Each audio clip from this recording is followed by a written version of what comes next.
Desligue o ruído e conecte-se aos factos.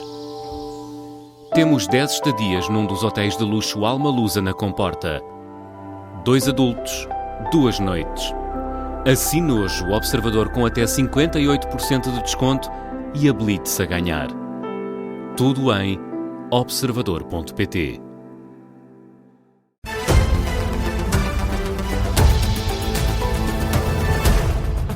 São 5 da tarde, Miguel Cordeiro, vamos já às notícias. O Presidente da Assembleia da República diz que comentar a atitude de Pedro Delgado Alves desvia a conversa do essencial. Aguiar Branco diz que o gesto do deputado socialista, que virou as costas no final de uma intervenção do Presidente do Parlamento na sessão solene do 25 de Abril, desvia o foco essencial, que é discutir a forma de chamar mais pessoas para a atividade política. Ainda assim, Aguiar Branco diz que a atitude de Pedro Delgado Alves se enquadra na liberdade de expressão, mas que deve ser analisada consoante os critérios de respeito e de educação de cada um. A liberdade, com certeza que sim. Se o deve ou não fazer, fica naquilo que tem a ver com o critério de cada um, no que acha que é prestigiar, do que acha que é ser educado. Eu não quero entrar para isso, porque isso desvia aquilo que é o essencial da matéria que eu quis colocar. E eu acho que toda a gente reconhece que os temas que eu quis falar, mesmo que concordam com o que eu disse ou que não concordam com o que eu disse, as matérias que eu coloquei são matérias importantes, muito importantes para a nossa democracia. José Pedro Aguiar Branco falou aos jornalistas já à margem de uma visita de uma escola na Covilhã. O Presidente da Assembleia da República visitou a escola da jovem Lua Afonso, jovem que foi mencionada nesse discurso do 25 de Abril pelo próprio Presidente da Assembleia da República por ser uma estudante exemplar e por ter também sucesso num conjunto vasto de atividades extracurriculares. Ainda esta tarde, na Rádio Observador, contamos receber Lua Afonso para detalhar como correu também este almoço com José Pedro Aguiar Branco. E na discussão sobre a reforma laboral, a Ministra do Trabalho diz que agora é tempo para esperar. O Governo aguarda, Miguel, pelo próximo passo da UGT nas negociações. Por agora há um chumbo unânime à proposta do Governo, mas há ainda uma última oportunidade para se chegar a um acordo. 7 de maio. Há nesse dia uma reunião da Concertação Social.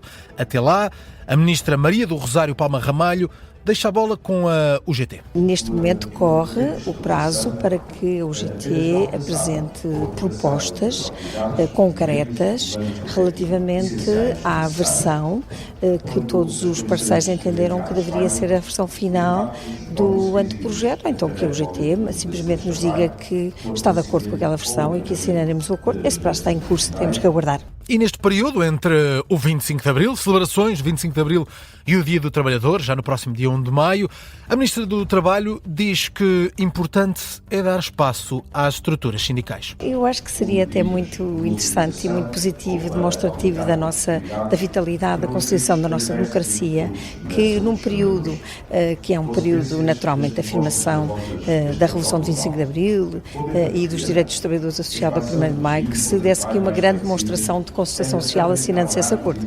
A Ministra do Trabalho marcou hoje presença numa cerimónia na Assembleia da República para assinalar o Dia Nacional da Prevenção e Segurança no Trabalho. Ora, e os patrões queixam-se de ter sido alvo de diabolização na discussão do pacote laboral? Sim, os patrões foram também convidados a participar num painel sobre segurança no trabalho na Assembleia da República e aí falaram à imprensa. Armindo Monteiro, presidente da CIP, a Confederação Empresarial de Portugal, considera que as negociações, que já se arrastam há vários meses, são negociações que não têm sido sérias. Nós passamos grande parte desta discussão a discutir o que não estava à volta da mesa, a discutir questões de coreografia.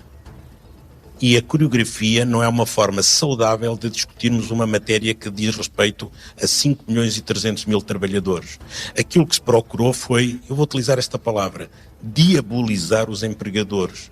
Já o presidente da Confederação de Turismo, Francisco Calheiros, faz um diagnóstico semelhante, dá o exemplo até do banco de horas. Estamos a falar aqui de uma das medidas que tem afastado o governo de um possível acordo com o UGT. Uma determinada fábrica, empresa, tem um pico para fazer uma produção até sexta-feira.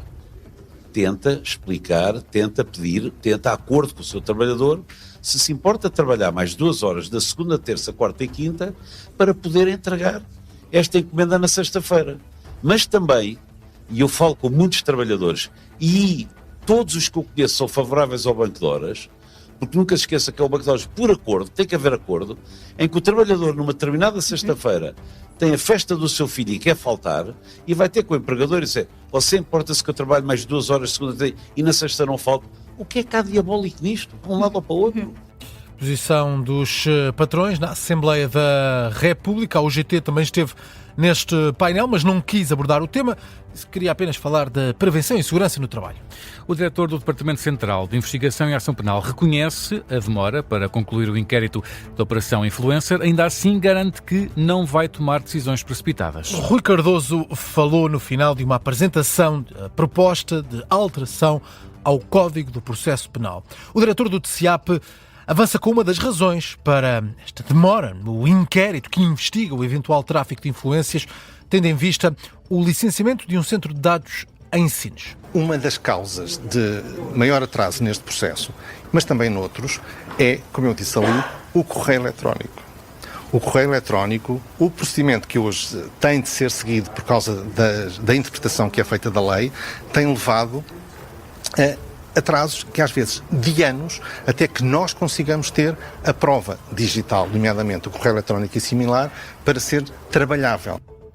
A posição de Rui Cardoso, o diretor do Departamento Central de Investigação e Ação Penal, que garante que não vai tomar decisões infundadas e prematuras. Esta declaração surge horas depois da CNN Portugal ter revelado uma escuta que coloca em causa uma afirmação de António Costa no ano de 2023. E nessa altura, António Costa, ainda primeiro-ministro, disse que nunca conversou com Diogo Lacerda Machado sobre o projeto de construção de um centro de dados em Sines, mas agora, Miguel, há essa escuta que aponta para um outro cenário. A escuta, neste caso, é referente a uma conversa em 2022, ainda há anos, essa conversa entre Lacerda Machado e António Costa, uma conversa que coloca em causa a garantia do antigo chefe de governo. A conversa é precisamente sobre o centro de dados em Sines. António Costa atualmente é presidente do Conselho Europeu, hoje está em Portugal. Esteve na última hora no Porto, de manhã esteve em Braga numa conferência na Universidade de Minho e à saída dessa conferência de manhã foi confrontado com a escuta que agora é revelada e deu esta resposta curta. Tinha-se nada do processo, como é sabido, fui ouvido há quase 2 anos, é meu pedido, desde aí não faço ideia o que é que aconteceu, já requeri várias vezes o acesso ao processo, mas ao contrário dos senhores nunca tive acesso, portanto não vou comentar o que não conheço. Reação de António Costa. E vamos ainda olhar para a atualidade internacional, porque Donald Trump está a receber nesta hora o rei de Inglaterra e há minutos discursou na Casa Branca. O presidente norte-americano quis destacar a relação do Reino Unido com os Estados Unidos durante séculos e acredita que os laços entre os dois países vão perdurar. O rei Carlos III iniciou ontem a primeira visita aos Estados Unidos da América enquanto rei de Inglaterra. O primeiro discurso da viagem foi protagonizado há pouco por Donald Trump durante uma recepção formal na Casa Branca. Ao lado de Melania Trump, da rainha Camila e do rei Carlos, o presidente norte-americano destacou a longa relação entre estes dois países. Se os nossos antepassados nos vissem hoje, ficariam certamente cheios de admiração e orgulho pelo facto da Revolução Anglo-Americana pela liberdade humana nunca ter sido extinta, mas sim levada adiante durante séculos por todos os oceanos e por toda a história até se tornar numa chama que iluminou o mundo inteiro. Por isso, hoje, ao olharmos para trás, lembremos-nos do que fez dos nossos países as duas nações mais excepcionais que o mundo já conheceu e juntos avancemos com uma determinação ainda mais forte para levar adiante a nossa devoção sagrada à liberdade e às tradições de excelência que têm sido o nosso dom partilhado por toda a humanidade. Donald Trump num discurso no Jardim da Casa Branca, um discurso que marca também a visita dos monarcas britânicos aos Estados Unidos. Ainda hoje há um jantar de Estado oficial oferecido por Donald Trump aos monarcas britânicos na Casa Branca. O rei Carlos III vai ainda discursar perante as duas câmaras do Congresso dos Estados Unidos da América. E, entretanto, Miguel, os Emirados Árabes Unidos anunciaram a saída da Organização de Países Exportadores de Petróleo. Estamos a falar da OPEP. Os Emirados Árabes Unidos participam nesta organização há quase 60 anos. Aqui estão representados a maioria dos produtores mundiais de combustíveis. Os Emirados Árabes Unidos aderiram em 1967 e, em comunicado, é dito que a decisão reflete a visão estratégica e económica de longo prazo e o perfil energético em evolução. O Financial Times adianta que há muito tempo que os Emirados Árabes Unidos expressam desagrado com as cotas de produção definidas pela OPEP. Na opinião do analista de mercados de energia, Ricardo Marques, esta saída para já não vai ter reflexos no mercado de petróleo. Não é uma decisão que tenha impacto no curto prazo, ou seja, é uma decisão que poderia ter impacto se os mercados estivessem normalizados em termos de oferta, porque iria acrescentar mais oferta ao mercado, tendencialmente, mas na situação que estamos no Médio Oriente e no Estreito de Hormuz, não tem impacto no curto prazo, portanto não tem impacto nos preços. Ricardo Marques considera também que a saída dos Emirados da OPEP revela problemas internos nesta organização dos países exportadores de petróleo. Agora passam 10 minutos das 5 da tarde. Tempo ainda, Miguel Cordeiro, para outras notícias a marcar esta tarde de terça-feira. Começou há minutos a apresentação do PTRR, Portugal Transformar, Recuperar e Resiliência, um plano para desenvolver o interior do país, especialmente o interior do país, mas é um plano dedicado a todo o território nacional, apresentado depois desse comboio de tempestades que afetou Portugal.